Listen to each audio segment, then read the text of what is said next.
Any vegetable gardeners out there? If you are a gardener, you know that something you create in the garden doesn't last forever. There's a cycle of creation and of recreation every year. For a while, I had a big vegetable garden, and I learned a lot about gardening and about myself. You see, there are cycles or phases of gardening emotions. That's right, a garden cycle is bound to take you through a roller coaster of emotions.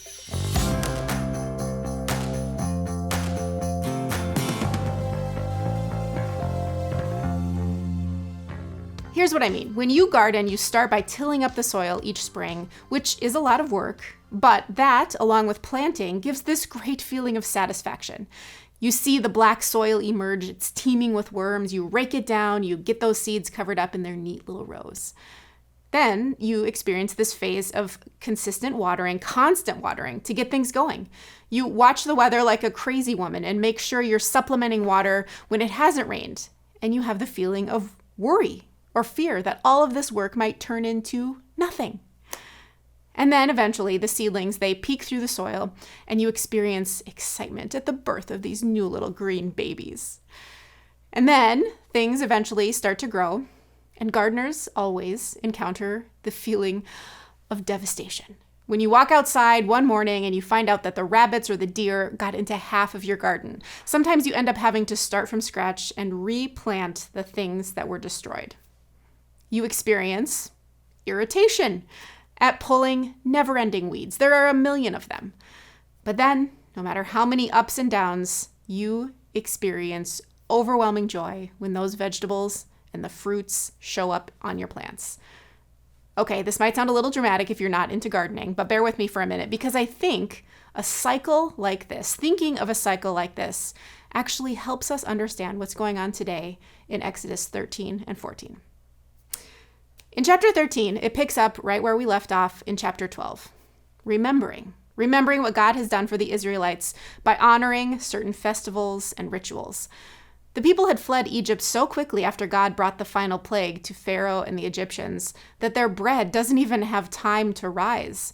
So eating this unleavened or unrisen bread, eating that for 7 days, turns into a way to remember.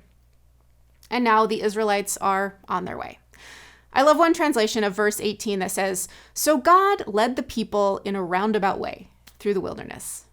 We might think that God would send them on the most direct route, but here we find that they're avoiding a way that could have led to more war and more destruction than they experienced before. Just because God has chosen them and is guiding them, it doesn't mean they'll automatically avoid challenges. But we do read in this section that God gives them something dramatic, something specific, a pillar of cloud by day to protect them and a pillar of fire by night to help them light their way. And make note of this because it comes up again in the next chapter. And eventually in chapter 14, we get to one of the quintessential Exodus stories, the crossing of the Red Sea. I think if we're honest, we're all pretty influenced by Hollywood descriptions of this biblical story. I mean, I can't help but imagine Moses' hair blowing in the wind as he dramatically and in slow motion, because that would play well on the big screen, sends his staff into the ground as the waters part. But drama aside, this section is where we come to see that cycle of creation that I mentioned in relation to my garden. As the Israelites get close to the sea, we learn that Pharaoh's pride has bubbled up again. He is still a power-hungry guy, so he goes after them with his army. And the Israelites are afraid. They start to question if Moses just brought them into the wilderness to die. And Moses says to them in verse 13 and 14, "Do not be afraid. Stand firm, and you will see the deliverance the Lord will bring you today. The Egyptians you see today, you will never see again. The Lord will fight for you. You need only be still." And Moses sounds pretty confident there, doesn't he? But in the next verse, God says to Moses, "Why are you crying out to me, Moses? Trust me. Follow your own advice." But then we read the part that we've seen depicted so many times through Hollywood. The sea is separated from the land. The Israelites are guided by those pillars of cloud and fire, and Pharaoh and his army are destroyed. So as you're reading this today, I want you to read it with eyes on the story of creation. Think about the story, the actual creation story from Genesis, where God creates light and dark. God separates the sea from the dry land, because it is not a coincidence that these creation images are referenced here. And it's not just for the sake of mentioning creation. It is because those Israelites are being recreated as they make this journey. This whole book of Exodus tells us about how they are becoming God's new people. And just think about that as an image for us today. Every year, my gardener emotions, they did the same thing, without fail.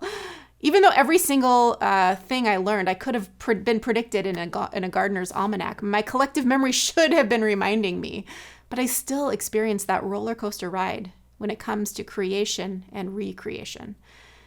It's beautiful when you bite into that juicy tomato, but it didn't come without moments of doubt and fear. So today, as you read these chapters, here are a couple of things for you to think about. Number one, when have you found yourself in the middle of the wilderness and afraid? Be honest about recognizing those moments and the emotions that come with them. And number two, what do you see being recreated around you and within you? And when you do, think about those words that Moses spoke. Do not be afraid. Stand firm and be still. God is guiding you and protecting you.